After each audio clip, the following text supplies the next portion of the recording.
So ito for today's video, mga brother, ito 4H F1 inline na drop side 14 feet, tapos NPR. Yun po yung unit natin ngayon mga brother.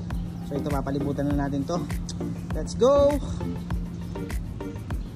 Manual transmission 4H F1 inline, 5 stud, kasi special sa kanya mga brother yan. Naka brake drum yung harapan. And syempre muli yung harapan at napaka fresh nito mga brother. Diba? Fresh. Size ng gulong R16 at naka lock type siya.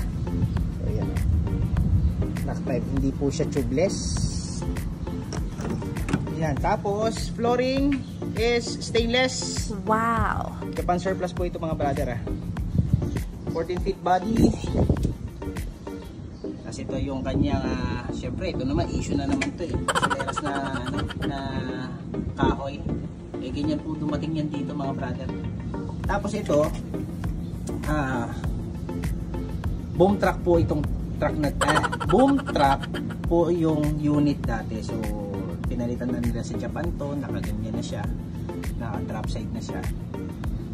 Anyway, wala namang issue yan. Actually mas maganda nga ito dahil na mas strengthen yung kanyang chassis. Okay, move forward tayo mga brother. Molye. Alright. Ang ganda mga brother. Ang ganda. Check natin. Very fresh. Very fresh. Ito mga tag yan. Ako kasing tawag dito mga brother. Basta yun. Yan. Ganda sila. Diba? Cross member. Yung pala. Yung cross member. So yun. Diretso. Ganda ng body niya mga brother.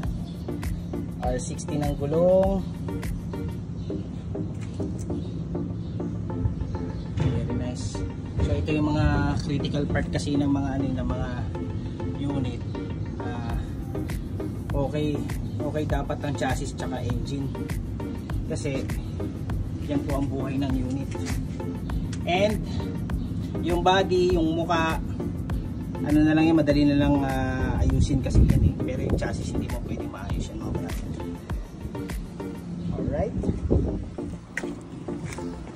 So ayun mga brother, kung gusto nyo po itong unit na to, PM lang or kontakin ako sa number na nandiyan dyan sa screen. 4H F1 inline, 14 feet drop side NPR. Thank you.